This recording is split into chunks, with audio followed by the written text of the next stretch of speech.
Punjab police तो भगौड़े ने। Punjab police उन्होंने लभ रही है मुल्तानी मामले दे विच, मुल्तानी कतल मामले दे विच, पर उन्होंने होर भी कई गंभीर इल्जाम जिहड़े ने वो सामने आ रहे हैं। एक पुराना मामला सामने आया 2008 का, जदों उन्होंने ते इल्जाम लगे कि डायरैक्टर विजिलेंस हुंदे उन्होंने कई ਵੱਡੇ ਲੋਕਾਂ ਦੇ ਇੱਥੋਂ ਤੱਕ ਕਿ ਹਾਈ ਕੋਰਟ ਦੇ ਜਸਟਿਸ ਤੱਕ ਦੇ ਜਿਹੜੇ ਨੇ ਫੋਨ ਟੈਪਿੰਗ ਕਰਨ ਦੀ ਕੋਸ਼ਿਸ਼ ਕੀਤੀ। ਸਾਡੇ ਨਾਲ ਸਾਬਕਾ ਜਸਟਿਸ ਰਣਜੀਤ ਸਿੰਘ ਮੌਜੂਦ ਨੇ। ਜਸਟਿਸ ਸਾਹਿਬ, ਸੁਮੇਰ ਸਿੰਘ ਸੈਣੀ ਨੂੰ ਲੈ ਕੇ ਕਈ ਤਰ੍ਹਾਂ ਦੇ ਚੀਜ਼ਾਂ ਸਾਹਮਣੇ ਆ ਰਹੀਆਂ ਨੇ। ਉਸ ਵੇਲੇ ਤੁਹਾਡਾ ਵੀ ਨਾਮ ਦਾ ਜ਼ਿਕਰ ਹੋਇਆ ਸੀ, ਅਸਲ ਦੇ ਵਿੱਚ ਕੀ ਸੀ ਮਾਮਲਾ? ਇਸ ਤਰ੍ਹਾਂ ਗੱਲ ਹੈ ਜੀ ਕਿ ਉਹ ਮੇਰੇ ਖਿਆਲ 2008 ਦੀ ਗੱਲ ਹੈ। ਉਦੋਂ ਕੁਛ ਮਾਮਲਾ ਸਾਹਮਣੇ ਆਇਆ ਸੀ। ਇੱਕ ਤਾਂ ਪਹਿਲਾਂ ਹਾਈ ਕੋਰਟ ਦੇ ਵਿੱਚ ਸਾਹਮਣੇ ਆਇਆ ਕਿ ਪੰਜਾਬ ਪੁਲਿਸ ਨੇ, ਉਸ ਪ੍ਰੋਬਬਲੀ ਵਿਜੀਲੈਂਸ ਨੇ, ਕਿਸੇ ਲੋਅਰ ਆਫਿਸਰ ਐਡੀਸ਼ਨਲ ਸੈਸ਼ਨ ਜੱਜ ਪਟਿਆਲਾ ਸਨ ਕੋਈ, ਉਹਨਾਂ ਦੀ ਕੋਈ ਰਿਕਾਰਡਿੰਗ ਕੀਤੀ ਹੈ। ਉਹ ਰਿਕਾਰਡਿੰਗ ਦਾ ਮਾਮਲਾ ਜਦੋਂ ਕੋਰਟ ਦੇ ਸਾਹਮਣੇ ਫੁੱਲ ਕੋਰਟ ਦੀ ਸਾਡੀ ਮੀਟਿੰਗ ਵਿੱਚ ਆਇਆ, ਉਦੋਂ ਮੈਂ ਆਬਜੈਕਟ ਕੀਤਾ ਸੀ ਕਿ ਜੇ ਪੁਲਿਸ ਉੱਥੇ ਉਹ ਕੈਸੇਟ ਜਿਹੜੀਆਂ ਸੀ ਨਾ, ਕੋਈ ਜਿਹੜੀਆਂ ਰਿਕਾਰਡਿੰਗ ਸੀ, ਉਹ ਕੋਰਟ ਦੇ ਵਿੱਚ ਉੱਥੇ ਮੀਟਿੰਗ ਦੇ ਵਿੱਚ ਪ੍ਰੋਡਿਊਸ ਹੋਈਆਂ ਸੀ, ਦਿਖਾਈਆਂ ਨਹੀਂ ਗਈਆਂ ਸੀ, ਸੁਣਾਈਆਂ ਗਈਆਂ ਸੀ। ਉਦੋਂ ਮੈਂ ਆਬਜੈਕਟ ਕੀਤਾ ਸੀ। ਮੈਂ ਕਿਹਾ ਅੱਜ ਕਿਸੇ ਜੁਡੀਸ਼ੀਅਲ ਆਫਿਸਰ ਦੇ ਇਹ ਇਲੀਗਲੀ ਰਿਕਾਰਡਿੰਗ ਹੋ ਰਹੀ ਹੈ, ਕੱਲ ਨੂੰ ਇਹੋ ਜਿਹਾ ਕੰਮ। ਉਦੋਂ ਕੋਈ ਇਸ ਗੱਲ ਨੂੰ ਬਹੁਤਾ ਗੋਲਿਆ ਨਹੀਂ ਗਿਆ, ਬਟ ਸਬਸੀਕੁਐਂਟਲੀ ਇਹ ਪਤਾ ਲੱਗਿਆ ਕਿ ਕੁਝ ਕੈਸੇਟਸ ਜਿਹੜੀਆਂ ਕੁਝ ਰਿਕਾਰਡਿੰਗ ਕੀਤੀ ਗਈ ਸੀ, ਕਿਤੇ ਦੋ ਬੰਦਿਆਂ ਨੂੰ ਖੜਾ ਕਰ ਲੈਂਦੇ ਸੀ ਔਰ ਉਹਦੇ 'ਚ ਰਿਕਾਰਡਿੰਗ ਕਰਦੇ ਸੀ ਕਿ ਜੀ ਤੁਹਾਡਾ ਕੇਸ ਕਿਹਦੇ ਕੋਲ ਲੱਗਿਆ ਹੈ, ਫਲਾਣੇ ਜੱਜ ਕੋਲ ਲੱਗਿਆ, ਅੱਛਾ ਹੋ ਜਾਏਗਾ, ਕੰਮ ਹੋ ਜਾਏਗਾ, ਇਹੋ ਜਿਹੇ ਕੁਝ ਰਿਕਾਰਡਿੰਗ ਕਰਕੇ। ਤੇ ਮਿਸਟਰ ਸੈਣੀ ਜੋ ਉਦੋਂ ਵਿਜੀਲੈਂਸ ਦੇ ਇੰਚਾਰਜ ਸਨ, ਇਹਨਾਂ ਨੇ ਐਡਵੋਕੇਟ ਜਨਰਲ ਜਿਹੜੇ ਉਸ ਵੇਲੇ ਸਨ ਮਿਸਟਰ ਮੱਤੇਵਾਲ, ਉਹਨਾਂ ਦੇ ਥਰੂ ਉਹ ਕੈਸੇਟ ਜਿਹੜੀਆਂ ਸੀ, ਉਹ ਦੈਨ ਚੀਫ ਜਸਟਿਸ ਮੇਰੇ ਖਿਆਲ ਸ਼ਾਇਦ ਵਿਜਿੰਦਰ ਜੈਨ ਜੀ ਸਨ, ਉਹਨਾਂ ਨੂੰ ਇਹ ਦਿੱਤੀਆਂ ਸਨ। ਉਹ ਕੈਸੇਟ ਦਾ ਮਾਮਲਾ ਜਿਹੜਾ ਸੀ, ਉਹ ਜਦੋਂ ਰਿਕਾਰਡਿੰਗ ਦਾ ਆਇਆ ਤੇ ਇੱਕ ਸੂਮੋਟੋ ਨੋਟਿਸ, ਮੈਂ ਜਸਟਿਸ ਸਾਹਿਬ ਤੁਸੀਂ ਕਿਹਾ ਕਿ ਤੁਸੀਂ ਸੂਮੋਟੋ ਨੋਟਿਸ ਲਿਆ, ਤਾਂ ਉਸ ਵੇਲੇ ਜਦੋਂ ਸੂਮੋਟੋ ਨੋਟਿਸ ਲਿਆ, ਉਸ ਵੇਲੇ ਕੀ ਚੀਜ਼ਾਂ ਤੁਹਾਡੇ ਧਿਆਨ ਦੇ ਵਿੱਚ ਆਈਆਂ ਸੀ? ਕਿਉਂ ਜ਼ਰੂਰਤ ਤੁਹਾਨੂੰ ਲੱਗੀ? ਇਹ ਲੱਗੀ ਸੀ ਕੁਝ ਖਬਰੇ ਪਤਾ ਲੱਗੀ ਸੀ ਕਿ ਕੁਝ ਰਿਕਾਰਡਿੰਗ ਹੈ ਜਿਨ੍ਹਾਂ ਤੇ ਜੱਜਾਂ ਦੇ ਨਾਮ ਦੇ ਵਿੱਚ ਕੋਈ ਸ਼ਾਮਲ ਨੇ। ਉਹ ਫਿਰ ਇੱਕ ਜਿਹੜੀ ਪਟੀਸ਼ਨ ਸੀ, ਉਹ ਰਿਟ ਪਟੀਸ਼ਨ ਰੀਡ ਹੋਈ ਸੀ ਤੇ ਜਸਟਿਸ ਠਾਕੁਰ ਸਾਹਿਬ ਸਨ ਜਿਨ੍ਹਾਂ ਦੇ ਕੋਲ ਇਹ ਰਿਟ ਪਟੀਸ਼ਨ ਲੱਗੀ ਸੀ। ਗੌਰਮੈਂਟ ਨੂੰ ਵੀ ਨੋਟਿਸ ਗਿਆ ਸੀ ਉਸ ਗੱਲ ਦਾ, ਤੇ ਗੌਰਮੈਂਟ ਨੇ ਆ ਕੇ ਇਨੀਸ਼ੀਅਲੀ ਕਿਹਾ ਸੀ ਕਿ ਸਾਡੇ ਕੋਲ ਕੋਈ ਐਸਾ ਸਬੂਤ ਨਹੀਂ ਹੈ ਜਿਹਦੇ ਨਾਲ ਕਿ ਅਸੀਂ ਰਿਕਾਰਡਿੰਗ ਦੀ ਪਰਮਿਸ਼ਨ ਦਿੱਤੀ ਹੋਵੇ ਜਾਂ ਕੋਈ ਐਸੀ ਰਿਕਾਰਡਿੰਗ ਹੈ। ਇਹ ਚੀਫ ਸੈਕਟਰੀ ਉਦੋਂ ਦੇ ਉਹਨਾਂ ਨੇ ਆ ਕੇ ਕਿਹਾ, ਤੇ ਹੋਮ ਸੈਕਟਰੀ ਨੇ ਵੀ ਕਿਹਾ, ਐਂਡ ਡੀਜੀਪੀ ਨੇ ਵੀ ਕਿਹਾ ਕਿ ਅਸੀਂ ਕੋਈ ਪਰਮਿਸ਼ਨ ਨਹੀਂ ਦਿੱਤੀ। ਬਟ ਲੇਟਰ ਔਨ ਕੁਝ ਦਿਨਾਂ ਬਾਅਦ ਹੋਮ ਸੈਕਟਰੀ ਫਿਰ ਉਸ ਟਾਈਮ ਦੇ ਚੀਫ ਜਸਟਿਸ ਸਾਹਿਬ ਨੂੰ ਮਿਲੇ ਔਰ ਉਹਨਾਂ ਨੇ ਕਿਹਾ ਜੀ ਕਿ ਮੈਂ ਜਾ ਕੇ ਪਤਾ ਕੀਤਾ ਸੀ ਤੇ ਵਿਜੀਲੈਂਸ ਵਾਲਿਆਂ ਨੇ ਦੱਸਿਆ ਕਿ ਉਹਨਾਂ ਨੇ ਕੋਈ ਰਿਕਾਰਡਿੰਗ ਕੀਤੀ ਹੋਈ ਹੈ, ਸ਼ਾਇਦ ਉਹਦੀ ਪਰਮਿਸ਼ਨ ਹੋਮ ਸੈਕਟਰੀ ਉਸ ਵੇਲੇ ਜਿਹੜੇ ਸਨ ਉਹਨਾਂ ਕੋਲ ਉਹਨਾਂ ਨੇ ਲਈ ਸੀ। ਮੇਰਾ ਖਿਆਲ ਹੈ ਕਿ ਹੋਮ ਸੈਕਟਰੀ ਕੰਪੀਟੈਂਟ ਨਹੀਂ ਸੀ ਕੋਈ ਵੀ ਰਿਕਾਰਡਿੰਗ ਵਿਜੀਲੈਂਸ ਵਾਲਿਆਂ ਨੂੰ ਕਰਨ ਦੇਣ। ਉਹਨਾਂ ਨੇ ਕੋਈ ਇਹ ਬਹਾਨਾ ਬਣਾਇਆ ਸੀ ਕਿ ਜੀ ਇੰਟੈਲੀਜੈਂਸ ਦੇ ਵਾਸਤੇ ਚਾਹੀਦੀ ਸੀ ਸਾਨੂੰ ਕੁਝ ਰਿਕਾਰਡਿੰਗ, ਬਟ ਉਹ ਸਾਰਾ ਜੋ ਕੁਝ ਵੀ ਉਸ ਵੇਲੇ ਸੀਗਾ ਉਹ ਮਾਮਲਾ ਜਿਹੜਾ ਸੀ ਉਹ ਬੈਕ ਡੇਟ 'ਚ ਇਹਨਾਂ ਨੇ ਪਰਮਿਸ਼ਨਾਂ ਲਈਆਂ ਜਿਹੜੀ ਵੀ ਰਿਕਾਰਡਿੰਗ ਕੀਤੀ ਸੀ। ਇੰਸੀਡੈਂਟਲੀ ਉਹਨਾਂ ਦੀ ਜੱਜਾਂ ਦੀ ਕੋਈ ਰਿਕਾਰਡਿੰਗ ਨਹੀਂ ਸੀ, ਜੇ ਸੀ ਵੀ ਤੇ ਉਹ ਡਿਸਕਲੋਜ਼ ਨਹੀਂ ਹੋਈ, ਬਟ ਇਹ ਦੋ ਬੰਦੇ ਨੂੰ ਖੜਾ ਕਰਕੇ ਤੇ ਉਹਦੀ ਰਿਕਾਰਡਿੰਗ ਕਰ ਲੈਂਦੇ ਸੀ ਵੀ ਤੇਰਾ ਕੇਸ ਕਿਹਦੇ ਕੋਲ ਲੱਗਿਆ, ਕਿੱਦਾਂ ਹੋਏਗਾ, ਤੇਰਾ ਕੰਮ ਹੋ ਜਾਏਗਾ, ਇਹੋ ਜਿਹੀਆਂ ਕੁਝ ਰਿਕਾਰਡਿੰਗ ਕਰਕੇ ਦਿੱਤੀਆਂ ਸੀ। ਪਰ ਇਹਨਾਂ ਦੀ ਮਨਸ਼ਾ ਕੀ ਰਹੀ? ਮਤਲਬ ਕਿਉਂ ਇਹਨਾਂ ਨੂੰ ਐਸੀ ਚੀਜ਼ ਕਰਨੀ ਪਈ? ਕੀ ਇਸ ਤੋਂ ਪਹਿਲਾਂ ਕਦੇ ਹੋਇਆ ਸੀ ਇਦਾਂ? ਇਹ ਤਾਂ ਕਦੀ ਨਹੀਂ ਹੋਇਆ ਜੀ। ਕੋਈ ਹਾਈ ਕੋਰਟ ਦੇ ਜੱਜ ਜਾਂ ਕਿਸੇ ਵੀ ਲੋਅਰ ਜੁਡੀਸ਼ਰੀ ਦੇ ਜੱਜ ਦੀ ਕੋਈ ਪੁਲਿਸ ਵਾਲਾ ਇਸ ਤਰ੍ਹਾਂ ਇੰਨਾ ਜੁਰਤ ਨਹੀਂ ਕਰ ਸਕਦਾ ਕਿ ਉਹ ਇਦਾਂ ਰਿਕਾਰਡਿੰਗ ਕਰੇ ਇਲੀਗਲੀ।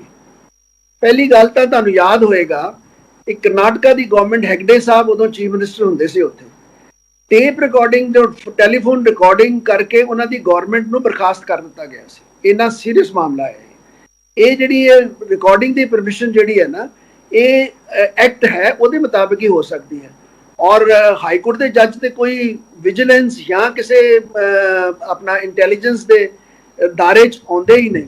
ਇਹੋ ਜਿਹਾ ਕੰਮ ਮੇਰਾ ਖਿਆਲ ਨਹੀਂ ਕਿਤੇ ਵੀ ਹਿੰਦੁਸਤਾਨ 'ਚ ਹੋਰ ਹੋਇਆ ਹੋਵੇ ਜਿੱਥੇ ਕਿ ਇੱਕ ਜੁਡੀਸ਼ਰੀ ਦੇ ਕਨਸਟੀਟਿਊਸ਼ਨਲ ਪੋਸਟ ਹੋਲਡਿੰਗ ਜਿਹੜੇ ਜੱਜਸ ਸੀ ਉਹਨਾਂ ਦੀ ਕੋਈ ਅਟੈਂਪਟ ਕੀਤੀ ਜਾਵੇ ਉਹਨਾਂ ਨੂੰ। ਇਹ ਮੇਰਾ ਖਿਆਲ ਇਹਨਾਂ ਦਾ ਇਰਾਦਾ ਇਹੀ ਸੀ, ਇਹ ਜੱਜਾਂ ਨੂੰ ਬਰੋਬੀਟ ਕਰਨਾ ਚਾਹੁੰਦੇ ਸੀ ਔਰ ਉਹ ਬੜਾ ਅੱਛੀ ਤਰ੍ਹਾਂ ਫਿਰ ਬਾਅਦ ਸਬਸੀਕੁਐਂਟਲੀ ਉਸ ਟਾਈਮ ਆ ਵੀ ਗਿਆ, ਸਾਹਮਣੇ ਵੀ ਆ ਗਿਆ।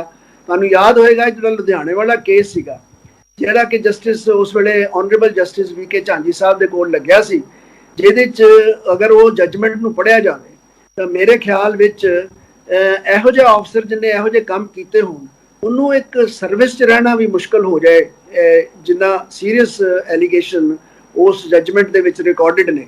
ਉਹਨਾਂ ਨੂੰ ਇੰਟੀਮੀਡੇਟ ਕੀਤਾ ਗਿਆ, ਉਹਨਾਂ ਨੂੰ ਥ੍ਰੈਟਨ ਕੀਤਾ ਗਿਆ। ਇੱਥੋਂ ਤੱਕ ਲਿਖਿਆ ਉਹਨਾਂ ਨੇ ਕਿ ਮੈਨੂੰ ਇੱਕ ਟੈਲੀਫੋਨ ਆਇਆ ਕਿ ਤੁਹਾਡਾ ਉਹੀ ਅਸ਼ਰ ਕਰਾਂਗੇ ਜਿਸ ਤਰ੍ਹਾਂ ਫਰਨਿਸ 'ਚ ਬਣਾ ਕੇ ਉਹਨਾਂ ਨੂੰ ਸੁੱਟਿਆ ਹੈ, ਤੁਹਾਨੂੰ ਵੀ ਤੁਹਾਡੇ ਪਰਿਵਾਰ ਨੂੰ ਵੀ ਸੁੱਟ ਦੇਵਾਂਗੇ, ਤੁਸੀਂ ਇਹ ਕੇਸ ਛੱਡ ਦਿਓ, ਤੁਸੀਂ ਇਸ ਕੇਸ 'ਚ ਨਾ ਕਰੋ। ਇਹ ਸਾਰਾ ਕੁਝ ਉਹਨਾਂ ਦੀ ਜੱਜਮੈਂਟ 'ਚ ਰਿਕਾਰਡਡ ਹੈ। ਮਤਲਬ ਇਹਨਾਂ ਦੇ ਜਿਹੜੇ ਮਿਸਟਰ ਸੈਣੀ ਦੀ ਇੰਟੈਂਸ਼ਨ ਇਹੀ ਰਹੀ ਹੈ ਕਿ ਇਹਨਾਂ ਨੂੰ ਜੱਜਾਂ ਨੂੰ ਡਰਾ ਕੇ ਰੱਖਿਆ ਜਾਵੇ, ਉਹਨਾਂ ਨੂੰ ਇੰਟੀਮੀਡੇਟ ਕੀਤਾ ਜਾਵੇ। ਐਂਡ ਮੈਂ ਬੜਾ ਅਨਫੋਰਚੂਨੇਟ ਹੈ ਮੇਰੇ ਵਾਸਤੇ ਕਹਿਣਾ ਵੀ ਕਿ ਉਸ ਵੇਲੇ ਜੇ ਚੀਫ ਜਸਟਿਸ ਸਾਹਿਬ ਨੂੰ ਇਸ ਗੱਲ ਦਾ ਬੜਾ ਸੀਰੀਅਸ ਨੋਟਿਸ ਲੈਣਾ ਚਾਹੀਦਾ ਸੀ, ਜਿਹੜਾ ਕਿਉਂ ਨਹੀਂ ਲਿਆ ਮੈਂ ਕਹਿ ਨਹੀਂ ਸਕਦਾ। ਜਸਟਿਸ ਸਾਹਿਬ, ਕੀ ਸੁਮੇਧ ਸਿੰਘ ਸੈਣੀ ਇੰਨਾ ਪਾਵਰਫੁਲ ਸੀ ਜਾਂ ਇੰਨਾ ਪਾਵਰਫੁਲ ਹੈ ਕਿ ਕਿਸੇ ਵੀ ਹੋਰ ਅਫਸਰ ਤੇ ਤੁਸੀਂ ਕਿਹਾ ਕਿ ਕਰਨਾਟਕਾ ਦੇ ਵਿੱਚ ਸਰਕਾਰ ਡਿੱਗ ਪਈ, ਤਾਂ ਸੁਮੇਧ ਸਿੰਘ ਸੈਣੀ ਆਖਿਰ ਇੰਨਾ ਪਾਵਰਫੁਲ ਕਿਵੇਂ ਉਹਨੂੰ ਮੰਨ ਸਕਦੇ ਆ ਕਿ ਜੁਡੀਸ਼ਰੀ ਦੇ ਵਿੱਚ ਵੀ ਉਹਦੇ ਖਿਲਾਫ ਕੋਈ ਐਡਾ ਐਕਸ਼ਨ ਨਹੀਂ ਹੋਇਆ? ਕਿਉਂ ਸੁਮੇਧ ਸਿੰਘ ਸੈਣੀ ਹੁਣ ਤੱਕ ਬਚਦਾ ਰਿਹਾ? ਬੇਲਾਂ ਲਗਾਤਾਰ ਉਸਦੇ ਖਿਲਾਫ ਇੰਨੇ ਮਾਮਲੇ ਜਿਹੜੇ ਪੈਂਡਿੰਗ ਚੱਲਦੇ ਆ ਰਹੇ ਨੇ, ਕਿਉਂ ਇਨਸਾਫ ਲੇਟ ਹੋ ਰਿਹਾ? ਇਹ ਮੇਰਾ ਖਿਆਲ ਜੀ ਇਹ ਗਵਰਨਮੈਂਟ ਦੀ ਪੈਟਰਨੇਜ ਰਹੀ ਹੈ। ਕੋਈ ਉਸ ਵੇਲੇ ਦੀ ਜਿਹੜੀ ਵੀ ਗਵਰਨਮੈਂਟ ਹੁੰਦੀ ਸੀ ਇਹਨੂੰ ਬਹੁਤ ਪ੍ਰੋਟੈਕਟ ਕਰਦੇ ਰਹੇ। ਕੋਈ ਇੱਕ ਹਵਾ ਜਿਹਾ ਬਣਿਆ ਹੋਇਆ ਸੀ ਕਿ ਪਤਾ ਨਹੀਂ ਇਹ ਕਿੰਨਾ ਕੰਮ ਕਰ ਰਿਹਾ ਹੈ ਟੈਰਰਿਸਟਾਂ ਦੇ ਖਿਲਾਫ। ਇੱਕ ਕਿਸੇ ਵੀ ਕੋਈ ਜੇ ਕਿਸੇ ਨੇ ਕੋਈ ਕ੍ਰਿਮੀਨਲ ਅਫੈਂਸ ਕੀਤੀ ਹੈ, ਕਿਸੇ ਟੈਰਰਿਸਟ ਨੇ ਕੋਈ ਐਕਟੀਵਿਟੀ ਕੀਤੀ ਹੈ, ਕਿਸੇ ਪੁਲਿਸ ਅਫਸਰ ਨੂੰ ਇਹ ਹੱਕ ਨਹੀਂ ਬਣਦਾ ਕਿ ਉਹਨੂੰ ਫੜ ਕੇ ਮਾਰ ਦਿੱਤਾ ਜਾਵੇ। ਉਹਨੂੰ ਫੜ ਕੇ ਉਹਨੂੰ ਕੋਰਟ ਦੇ ਸਾਹਮਣੇ ਪੇਸ਼ ਕਰਨਾ ਔਰ ਉਹਦੇ ਖਿਲਾਫ ਜਿਹੜੇ ਸਬੂਤ ਨੇ ਇਕੱਠੇ ਕਰਨੇ ਔਰ ਕੋਰਟ ਦੇ ਥਰੂ ਸਜ਼ਾ ਦਿਵਾਉਣੀ, ਇਹੀ ਇੱਕ ਜੁਡੀਸ਼ੀਅਲ ਸਿਸਟਮ ਹੈ। ਇਹ ਕੋਈ ਕਾਂਗਰੂ ਕੋਰਟਸ ਨਹੀਂ ਹੈ ਇੱਥੇ ਸਾਡੇ ਮੁਲਕ ਦੇ ਵਿੱਚ। ਸਾਡੇ ਮੁਲਕ ਦੇ ਵਿੱਚ ਕਨਸਟੀਟਿਊਸ਼ਨ ਸੁਪਰੀਮ ਹੈ, ਕਨਸਟੀਟਿਊਸ਼ਨ ਦੇ ਮੁਤਾਬਿਕ ਹੀ ਸਭ ਨੂੰ ਚੱਲਣਾ ਪੈਂਦਾ। ਇਹ ਜਿਹੜਾ ਇੱਕ ਹਵਾ ਬਣਾ ਲਿਆ ਸੀ ਕਿ ਇਹਨਾਂ ਨੇ ਉਹਨੂੰ ਮੁੰਡੇ ਨੂੰ ਫੜਿਆ, ਉਹਨੂੰ ਮਾਰ ਦਿੱਤਾ, ਉਹਨੂੰ ਫੜਿਆ, ਉਹਨੂੰ ਟੌਰਚਰ ਕਰਕੇ ਮਾਰ ਦਿੱਤਾ। ਤੁਸੀਂ ਦੇਖੋ ਘਰਾਂ ਦੇ ਘਰ ਸਾੜੇ ਹੋਏ ਨੇ। ਮੈਂ ਤਾਂ ਇਹ ਚਾਹੁੰਦਾ ਵਾਂ ਕਿ ਜਿੰਨੇ ਵੀ ਲੋਕ ਇਸ ਵੇਲੇ ਦੇ ਪੀੜਤ ਨੇ, ਪੁਲਿਸ ਦੇ ਜਾਂ ਮਿਸਟਰ ਸੈਣੀ ਦੇ ਜਾਂ ਕਿਸੇ ਹੋਰ ਵੀ ਪੁਲਿਸ ਅਫਸਰ ਦੇ, ਉਹਨਾਂ ਨੂੰ ਹੁਣ ਅੱਗੇ ਆਉਣਾ ਚਾਹੀਦਾ। ਔਰ ਅਗਰ ਮੈਨੂੰ ਕੋਈ ਇਹੋ ਜਿਹੀ ਕੰਪਲੇਂਟ ਕਰਨਗੇ, ਮੇਰੇ ਪਾਸ ਭੇਜਣਗੇ, ਤੇ ਮੈਂ ਉਹਨੂੰ ਜ਼ਰੂਰ ਲੀਗਲੀ ਪਰਸੂ ਕਰੂੰਗਾ। ਉਹਦਾ ਜਿਹੜਾ ਲੀਗਲ ਕੋਰਸ ਬਣਦਾ ਹੈ ਉਹ ਓਪਨ ਹੋਏ, ਮੈਂ ਉਹਨਾਂ ਦੀ ਮਦਦ ਜ਼ਰੂਰ ਕਰੂੰਗਾ। ਜਸਟਿਸ ਸਾਹਿਬ, ਕਿਉਂਕਿ ਅਦਾਲਤ ਦੇ ਵਿੱਚ ਵੀ ਸਿੱਧੇ ਤੌਰ ਤੇ ਦੇਖਿਆ ਜਾਵੇ ਤਾਂ ਤੁਸੀਂ ਕਿਹਾ ਕਿ ਜੱਜਾਂ ਨੂੰ ਵੀ ਜਿਹੜਾ ਹੈਗਾ ਸੀਨੀਅਰ ਜੱਜਸ ਨੂੰ ਵੀ ਡਰਾਉਣ ਧਮਕਾਉਣ ਦੀ ਕੋਸ਼ਿਸ਼ ਸੁਮੇਧ ਸਿੰਘ ਸੈਣੀ ਦੇ ਵੱਲੋਂ ਕੀਤੀ ਗਈ। ਹਾਲਾਂਕਿ ਹੁਣ ਹਾਈ ਕੋਰਟ ਦੇ ਵਿੱਚ ਜਦੋਂ ਮੈਟਰ ਪਹੁੰਚਿਆ ਤਾਂ ਬੜਾ ਫੈਸਲੇ ਦਾ ਸਵਾਗਤ ਹੋਇਆ ਕਿ ਜੱਜ ਸਾਹਿਬ ਨੇ ਨਿਆਂ ਕੀਤਾ ਹੈ ਕਿ ਉਹਦੀ ਬੇਲ ਵੀ ਰਿਜੈਕਟ ਹੋਈ ਹੈ ਔਰ ਜਿਹੜੀ ਕੇਸ ਟ੍ਰਾਂਸਫਰ ਦੀ ਉਹਨੇ ਪਟੀਸ਼ਨ ਲਾਈ ਸੀ ਉਹ ਵੀ ਉਸਦੀ ਰਿਜੈਕਟ ਹੋਈ ਹੈ। ਤਾਂ ਲੋਕ ਆਸ ਕਰਦੇ ਨੇ ਕਿ ਇਨਸਾਫ ਹੋਵੇਗਾ। ਆਮ ਲੋਕਾਂ ਦੇ ਲਈ ਜੋ ਕਾਨੂੰਨ ਹੈ, ਕੀ ਲੱਗਦਾ ਹੈ ਕਿ ਸੁਮੇਧ ਸਿੰਘ ਸੈਣੀ ਉਸੇ ਕਾਨੂੰਨ ਦੇ ਤਹਿਤ ਜੋ ਇਨਸਾਫ ਹੈ, ਸੱਚ ਹੈ, ਉਹ ਸਾਹਮਣੇ ਆਏਗਾ? ਬਿਲਕੁਲ ਆਉਣਾ ਚਾਹੀਦਾ ਹੈ ਜੀ। ਕੋਈ ਵੀ ਕਾਨੂੰਨ ਦੇ ਉੱਪਰ ਨਹੀਂ ਹੈ, ਚਾਹੇ ਉਹ ਜੱਜ ਹੈ, ਚਾਹੇ ਉਹ ਪੁਲਿਸ ਅਫਸਰ ਹੈ, ਚਾਹੇ ਉਹ ਚੀਫ ਮਿਨਿਸਟਰ ਹੈ, ਚਾਹੇ ਉਹ ਪ੍ਰਾਈਮ ਮਿਨਿਸਟਰ ਹੈ। ਸਭ ਜਿਹੜੇ ਅਹੁਦੇ ਨੇ ਉਹ ਕਾਨੂੰਨ ਦੇ ਥੱਲੇ ਨੇ। ਜੇ ਕਿਸੇ ਨੇ ਕੋਈ ਗੈਰ ਕਾਨੂੰਨੀ ਕੰਮ ਕੀਤਾ ਹੈ ਤੇ ਉਹਨੂੰ ਕਾਨੂੰਨ ਦੇ ਮੁਤਾਬਿਕ ਸਜ਼ਾ ਮਿਲਣਾ ਇੱਕ ਸੁਭਾਵਿਕ ਹੈ, ਹੋਣਾ ਚਾਹੀਦਾ ਕਿਸੇ ਵੀ ਮੁਲਕ ਜਿਹਦੇ ਵਿੱਚ ਕਨਸਟੀਟਿਊਸ਼ਨ ਨਾਲ ਜਿਹੜੀ ਕੋਈ ਗਵਰਨ ਕਰਦਾ ਹੈ ਗਵਰਨੈਂਸ ਨੂੰ। ਤੋ ਸੈਣੀ ਕੋਈ ਐਸਾ ਇਹੋ ਜਿਹਾ ਕੋਈ ਐਕਸੈਪਸ਼ਨ ਨਹੀਂ ਹੈਗਾ ਕਿ ਇਹਦੇ ਵਾਸਤੇ ਇਨਸਾਫ ਕੋਈ ਦੂਸਰਾ ਹੋਵੇਗਾ। ਮੈਂ ਸਮਝਦਾ ਹਾਂ ਕਿ ਇੱਕ ਇਹਨੇ ਜੋ ਐਲੀਗੇਸ਼ਨਸ ਨੇ, ਮੈਨੂੰ ਨਹੀਂ ਪਤਾ ਸੱਚ ਉਹਦੇ 'ਚ ਕੀ ਹੈ, ਸੱਚ ਝੂਠ ਦਾ ਫੈਸਲਾ ਤਾਂ ਕੋਰਟ ਅਦਾਲਤ ਕਰੇਗੀ ਜਦੋਂ ਫੈਸਲਾ ਹੋਏਗਾ। ਬਟ ਅਗਰ ਇਹਨਾਂ ਜੋ ਇਲਜ਼ਾਮ ਜੋ ਲੱਗੇ ਨੇ, ਜੋ ਕਿ ਇੱਕ ਉਹਨਾਂ ਦੇ ਗਿਲਟੀ ਪਾਰਟਨਰ ਇਨ ਕ੍ਰਾਈਮ ਨੇ, ਜਿਨ੍ਹਾਂ ਨੇ ਆਪਣਾ ਸਾਰਾ ਚਿੱਠਾ ਖੋਲਿਆ, ਇੰਨਾ ਹੀਨੀਅਸ ਕ੍ਰਾਈਮ ਹੈ। ਤੁਸੀਂ ਮੈਂ ਤੁਹਾਨੂੰ ਐਗਜ਼ਾਮਪਲ ਦੇਣਾ ਚਾਹਾਂਗਾ। ਇੱਕ ਪੁਲਿਸ ਅਫਸਰ ਹੈ ਹੁਣੇ ਹੀ SHO ਸ਼ਾਇਦ ਲੁਧਿਆਣੇ ਦਾ, ਜਿਸਨੇ ਕਿ ਆਪਣੇ ਥਾਣੇ ਦੇ ਵਿੱਚ ਕੁਝ ਬੰਦਿਆਂ ਨੂੰ ਨੰਗੇ ਕਰਕੇ ਆਪਣਾ ਉਹਨਾਂ ਦੀ ਰਿਕਾਰਡਿੰਗ ਕੀਤੀ ਸੀ ਔਰ ਉਹਦੀ ਬੇਲ ਵੀ ਸੁਪਰੀਮ ਕੋਰਟ ਨੇ ਰਿਜੈਕਟ ਕੀਤੀ ਹੈ। ਔਰ ਇਹੋ ਜਿਹੇ ਸੀਰੀਅਸ ਹੀਨੀਅਸ ਕ੍ਰਾਈਮ ਦੀ ਬੇਲ ਜਿਹੜੀ ਮਿਲ ਜਾਣਾ, ਉਹ ਤਾਂ ਇੱਕ ਬਹੁਤ ਹੀ ਅਚੰਭੇ ਵਾਲੀ ਗੱਲ ਹੁੰਦੀ। ਮੇਰਾ ਖਿਆਲ ਹੈ ਕਿ ਹਾਈ ਕੋਰਟ ਨੇ ਬਿਲਕੁਲ ਤੱਥਾਂ ਦੇ ਆਧਾਰ ਉੱਤੇ ਜਿਹੜਾ ਫੈਸਲਾ ਦਿੱਤਾ ਹੈ ਬੜਾ ਸ਼ਲਾਘਾਯੋਗ ਹੈ। ਜਸਟਿਸ ਸਾਹਿਬ, ਸੁਮੇਧ ਸਿੰਘ ਸੈਣੀ ਵਰਗੇ ਅਫਸਰ ਦੇ ਖਿਲਾਫ ਹੁਣ ਜਦੋਂ ਚੀਜ਼ਾਂ ਸਾਹਮਣੇ ਆਈਆਂ ਨੇ ਅੱਜ ਲੋਕ ਆਸ ਕਰਦੇ ਨੇ ਕਿ ਸਾਡੇ ਦੇਸ਼ ਦੇ ਵਿੱਚ ਕਾਨੂੰਨ ਸਭ ਤੋਂ ਉੱਪਰ ਹੈ, ਤਾਂ ਉਸੇ ਕਾਨੂੰਨ ਦੇ ਤਹਿਤ ਸੁਮੇਧ ਸਿੰਘ ਸੈਣੀ ਨੂੰ ਸਜ਼ਾ ਮਿਲੇਗੀ। ਤਾਂ ਦੇਖੋ ਅੱਜ ਉਸਦੇ ਕੋਲ Z+ ਸਿਕਿਉਰਿਟੀ ਹੈ, Z+ ਸਿਕਿਉਰਿਟੀ ਦੇ ਵਿੱਚੋਂ ਅਚਾਨਕ ਸੁਮੇਧ ਸਿੰਘ ਸੈਣੀ ਗਾਇਬ ਹੋ ਜਾਂਦਾ, ਤਾਂ ਕਿਉਂ, ਆਖਿਰ ਕਿੱਥੇ ਕਮੀ ਰਹਿੰਦੀ ਹੈ? ਤੁਹਾਨੂੰ ਕੀ ਲੱਗਦਾ ਹੈ ਕਿ ਕੀ ਕਿਤੇ ਪੁਲਿਸ ਇਹਦੇ ਵਿੱਚ ਕਾਰਵਾਈ ਕਰਨ ਦੇ ਵਿੱਚ ਕਿਤੇ ਕੋਈ ਢਿੱਲ ਹੈ, ਜਾਂ ਫਿਰ ਅੱਜ ਵੀ ਤੁਹਾਨੂੰ ਲੱਗਦਾ ਹੈ ਕਿ ਕੋਈ ਪੋਲੀਟੀਕਲੀ ਜਿਹੜਾ ਹੈਗਾ ਦਖਲਅੰਦਾਜ਼ੀ ਹੈ? ਕਿਉਂ ਸੁਮੇਧ ਸਿੰਘ ਸੈਣੀ ਗ੍ਰਿਫਤਾਰ ਨਹੀਂ ਹੋ ਪਾਉਂਦਾ ਇੱਕ ਆਮ ਸ਼ਖਸ ਦੇ ਮਾਮਲੇ, ਜਦੋਂ ਕਿ ਇਦਾਂ ਨਹੀਂ ਹੁੰਦਾ? ਗੱਲ ਇਹ ਹੈ ਜੀ ਕਿ ਉਹ ਪੁਲਿਸ ਦੇ ਮੁਖੀਆ ਰਹੇ ਨੇ, ਕੁਛ ਨਾ ਕੁਛ ਉਹਨਾਂ ਦੇ ਸੈੱਲ ਤਾਂ ਪੰਜਾਬ ਪੁਲਿਸ ਹੋਣਗੇ। ਹੋ ਸਕਦਾ ਹੈ ਕਿ ਉਹਨਾਂ ਨੂੰ ਕੋਈ ਇੰਟਰਨਲ ਇਨਫੋਰਮੇਸ਼ਨ ਦੇ ਦਿੰਦਾ ਹੋਵੇ ਤੇ ਉਹ ਫਰਾਰ ਹੋਣ 'ਚ ਕਾਮਯਾਬ ਹੋ ਗਏ। ਪਰ ਮੈਂ ਸਮਝਦਾ ਹਾਂ ਕਿ ਬਹੁਤ ਸ਼ਰਮਨਾਕ ਗੱਲ ਹੈ, ਇੱਕ ਪੁਲਿਸ ਦਾ ਮੁਖੀਆ ਹੋਣ ਵੇਲੇ ਉਹ ਕਾਨੂੰਨ ਦੇ ਕੋਲੋਂ ਭੱਜ ਰਿਹਾ। ਉਹ ਕਾਨੂੰਨ ਦੇ ਸਾਹਮਣੇ ਉਹਨੂੰ ਆਪਣੇ ਆਪ ਨੂੰ ਪੇਸ਼ ਕਰਨਾ ਚਾਹੀਦਾ ਹੈ। ਜੇ ਉਹ ਸਮਝਦਾ ਹੈ ਕਿ ਉਹ ਇਨੋਸੈਂਟ ਹੈ, ਉਹਨੇ ਕੁਝ ਨਹੀਂ ਕੀਤਾ, ਤਾਂ ਉਹਨੂੰ ਆਪਣਾ ਪੱਖ ਰੱਖਣਾ ਚਾਹੀਦਾ ਹੈ। ਪੁਲਿਸ ਦੇ ਕੋਲ ਜਾਵੇ, ਇਨਵੈਸਟੀਗੇਸ਼ਨ ਜੁਆਇਨ ਕਰੇ, ਔਰ ਇਨਵੈਸਟੀਗੇਸ਼ਨ ਤੋਂ ਬਾਅਦ ਜੋ ਕੋਰਟ ਦੇ ਵਿੱਚ ਕੇਸ ਜਾਏਗਾ ਆਪਣਾ ਪੱਖ ਰੱਖੇ। ਇਹੀ ਇੱਕ ਤਰੀਕਾ ਹੈ ਕਨਸਟੀਟਿਊਸ਼ਨ ਦੇ ਮੁਤਾਬਿਕ। ਜੋ ਵੀ ਫੈਸਲੇ ਹੁੰਦੇ ਨੇ, ਉਹ ਕੋਈ ਵਿਲੱਖਣ ਆਦਮੀ ਨਹੀਂ ਹੈ ਜਾਂ ਕੋਈ ਵੱਖਰਾ ਆਦਮੀ ਨਹੀਂ ਹੈ, ਐਕਸੈਪਸ਼ਨ ਨਹੀਂ ਹੈ ਉਹਦੇ ਕੇਸ ਦੇ ਵਿੱਚ। He will have to face the same process, same procedure as is for ordinary criminal who is accused of a murder offence. ਕੋਈ ਐਸੀ ਗੱਲ ਨਹੀਂ ਹੈ। ਮੇਰਾ ਖਿਆਲ ਜਿਹੜਾ ਉਹ ਅਜੇ ਤੱਕ ਭੱਜ ਰਹੇ ਨੇ, ਕੋਈ ਇੰਟਰਨਲ ਸੈੱਲ ਹੋ ਸਕਦੇ ਨੇ ਜਿਹੜੇ ਉਹਨਾਂ ਨੂੰ ਕੋਈ ਇਨਫੋਰਮ ਕਰ ਰਹੇ ਨੇ। ਜਸਟਿਸ ਸਾਹਿਬ, ਤੁਹਾਡਾ ਇੱਕ ਲੰਬਾ ਤਜਰਬਾ ਹੈ, ਤੁਸੀਂ ਖੁਦ ਫੈਸਲੇ ਵੱਡੇ ਵੱਡੇ ਮਾਮਲਿਆਂ ਦੇ ਵਿੱਚ ਕੀਤੇ ਨੇ। ਤਾਂ ਜਿਸ ਤਰ੍ਹਾਂ ਅਸੀਂ ਇਸ ਕੇਸ ਨੂੰ ਦੇਖ ਲਈਏ, ਜਿਵੇਂ ਵਾਅਦਾ ਮਾਫ ਗਵਾਹ ਬਣ ਗਏ ਨੇ ਜਿਹੜੇ ਉਸ ਵੇਲੇ ਮੌਕੇ ਤੇ ਮੌਜੂਦ ਸੀ, ਵਾਅਦਾ ਮਾਫ ਗਵਾਹ ਬਣ ਗਏ ਨੇ। ਅਜਿਹੇ ਦੇ ਵਿੱਚ ਅਗਰ ਸੁਮੇਧ ਸਿੰਘ ਸੈਣੀ ਦੀ ਗ੍ਰਿਫਤਾਰੀ ਹੁੰਦੀ ਹੈ ਤਾਂ ਕੀ ਸਜ਼ਾ ਜਿਹੜੀ ਹੈ ਹੋ ਸਕਦੀ ਹੈ, ਜਾਂ ਕੇਸ ਕਿੰਨਾ ਕੁ ਮਜ਼ਬੂਤ ਹੈ? ਦੇਖੋ ਜੀ, ਇਹ ਇੱਕ ਜਿਹੜੀ ਆਪਣਾ ਅਪਰੂਵਰ ਦੀ ਐਵੀਡੈਂਸ ਹੁੰਦੀ ਹੈ, ਉਹ ਇੱਕ ਰੈਲੇਵੈਂਟ ਐਵੀਡੈਂਸ ਹੈ। ਐਵੀਡੈਂਸ ਐਕਟ ਦੇ ਮੁਤਾਬਿਕ ਉਹ ਰੈਲੇਵੈਂਟ ਐਵੀਡੈਂਸ ਹੈ, ਉਹਨੂੰ ਲੀਡ ਕੀਤਾ ਜਾ ਸਕਦਾ। ਉਹ ਕਿੰਨੀ ਕੁ ਉਹਦੀ ਐਪਰੀਸੀਏਸ਼ਨ ਜਿਹੜੀ ਹੈ ਨਾ, ਉਹ ਟ੍ਰਾਇਲ ਕੋਰਟ ਕਰਦਾ। ਉਹਦੀ ਸਾਰੇ ਪੱਖਾਂ ਨੂੰ ਦੇਖ ਕੇ ਉਹਦਾ ਕ੍ਰਾਸ ਐਗਜ਼ਾਮੀਨੇਸ਼ਨ ਹੋਏਗਾ, ਜਾਂ ਜੋ ਕੁਝ ਵੀ ਹੋਏਗਾ, ਜੋ ਵੀ ਉਹਦਾ ਐਵੀਡੈਂਸ ਹੋਏਗੀ, ਉਹਨੂੰ ਸਾਰੇ ਤੱਤਾਂ ਨੂੰ ਜਿਹੜਾ ਕੋਰਟ ਜਿਹਨੇ ਫੈਸਲਾ ਕਰਨਾ ਇਹਨੂੰ ਕਰੇਗਾ ਤੇ ਐਪਰੀਸ਼ੀਏਟ ਕਰੇਗਾ। ਇਹ ਇੱਕ ਬਹੁਤ ਹੀ ਇੰਪੋਰਟੈਂਟ ਐਵੀਡੈਂਸ ਹੈ ਮੇਰੇ ਮੁਤਾਬਕ, ਕਿਉਂਕਿ ਇੱਕ ਗਿਲਟੀ ਪਾਰਟਨਰ ਕ੍ਰਾਈਮ ਉਹ ਸਾਰੀ ਚੀਜ਼ ਦੱਸਦਾ ਵੀ ਕਿੱਦਾਂ ਕ੍ਰਾਈਮ ਹੋਇਆ, ਔਰ ਉਹ ਇਸ ਬਿਨਾਂ ਤੇ ਉਹਨੂੰ ਪ੍ਰੋਸੀਕਿਊਸ਼ਨ ਕਹਿੰਦੀ ਹੈ ਵੀ ਅਸੀਂ ਤੈਨੂੰ ਮਾਫੀ ਦੇ ਦਾਂਗੇ, ਤੂੰ ਸੱਚ ਦੱਸ ਸਕੋ। ਤੋ ਇਸ ਕਰਕੇ ਇਹ ਇੱਕ ਇੰਪੋਰਟੈਂਟ ਪੀਸ ਆਫ ਐਵੀਡੈਂਸ ਹੁੰਦਾ, ਤੇ ਕੋਈ ਰੈਲੇਵੈਂਟ ਲਾਅ ਲੇਡ ਡਾਊਨ ਹੈ ਇਹਦੇ ਤੇ ਵੀ ਇਹ ਜਿਹੜਾ ਅਪਰੂਵਰ ਹੁੰਦਾ ਹੈ ਜਾਂ ਉਹਦੀ ਐਵੀਡੈਂਸ ਜਿਹੜੀ ਹੈ ਕਿੱਦਾਂ ਐਪਰੀਸ਼ੀਏਟ ਹੋਣੀ ਹੈ। ਇਹਦੇ 'ਚ ਬਕਾਇਦਾ ਲਾਅ ਹੈ, ਉਸ ਦੇ ਮੁਤਾਬਕ ਕੀਤੀ ਜਾਏਗੀ, ਐਪਰੀਸ਼ੀਏਟ ਕੀਤੀ ਜਾਏਗੀ, ਔਰ ਜੋ ਵੀ ਉਹਦੇ ਕਨਸੀਕੁਐਂਸਸ ਹੋਣਗੇ ਟ੍ਰਾਇਲ ਦੇ ਵਿੱਚ ਉਹ ਫੇਸ ਕਰੇਗਾ ਜੋ ਵੀ ਅਕਿਊਜ਼ਡ ਹੈ। ਜੱਜ ਸਾਹਿਬ, ਇੱਕ ਹੋਰ ਸਵਾਲ ਹੈ ਕਿ ਕੀ ਵਾਅਦਾ ਮਾਫ ਗਵਾਹ ਆਪਣੀ ਸਟੇਟਮੈਂਟ ਤੋਂ ਪਿੱਛੇ ਹਟ ਸਕਦਾ ਹੈ, ਜਾਂ ਉਹ ਉਸ ਤੋਂ ਪਿੱਛੇ ਨਹੀਂ ਹਟ ਸਕਦਾ? ਨਹੀਂ, ਦੇਖੋ ਜੀ, ਕੋਈ ਵੀ ਗਵਾਹ ਜਿਹੜਾ ਕੋਈ ਵੀ ਇਵਨ ਕਨਫੈਸ਼ਨ ਕਰਕੇ ਵੀ ਬੰਦਾ ਪਿੱਛੇ ਹਟ ਸਕਦਾ, ਉਹਨੂੰ ਰਿਟਰੈਕਟਡ ਕਨਫੈਸ਼ਨ ਕਹਿੰਦੇ ਨੇ। ਇਸੇ ਤਰ੍ਹਾਂ ਹੀ ਜਿਹੜਾ ਅਪਰੂਵਰ ਐਵੀਡੈਂਸ ਹੈ, ਜੋ ਮੁੱਕਰਨਾ ਚਾਹਵੇ ਤੇ ਉਹ ਤਾਂ ਉਹਦਾ ਇੰਡੀਵਿਜੂਅਲ ਫੈਸਲਾ ਹੈ, ਬਟ ਉਹਨੇ ਗਵਾਹੀ ਇਸ ਬਿਨਾਂ ਤੇ ਇਸ ਸ਼ਰਤ ਤੇ ਦਿੱਤੀ ਹੁੰਦੀ ਹੈ ਕਿ ਮੈਨੂੰ ਮਾਫੀ ਮਿਲੇਗੀ। ਜੇ ਫਰਜ਼ ਕਰੋ ਕਿਸੇ ਵੇਲੇ ਉਹ ਇਸ ਗੱਲ ਤੋਂ ਮੁੱਕਰਦਾ ਹੈ ਤੇ ਫਿਰ ਉਹ ਜਿਹੜੀ ਉਹਨੂੰ ਸ਼ਰਤ ਦਿੱਤੀ ਹੈ, ਜਿਹੜੀ ਉਹਨੂੰ ਅਸ਼ੋਰੈਂਸ ਦਿੱਤੀ ਗਈ ਵੀ ਤੈਨੂੰ ਮਾਫ ਕੀਤਾ ਜਾਏਗਾ ਪ੍ਰੋਸੀਕਿਊਸ਼ਨ ਵੱਲੋਂ, ਉਹ ਵੀ ਜਾਂਦੀ ਰਹੇਗੀ। ਫਿਰ ਉਹ ਵੀ ਅਕਿਊਜ਼ ਦੇ ਨਾਲ ਉਦਾਂ ਹੀ ਮਤਲਬ ਕਨਸੀਕੁਐਂਸਸ ਫੇਸ ਕਰੇਗਾ ਬਾਕੀ ਜਿਹੜੇ ਹੈਗੇ ਨੇ।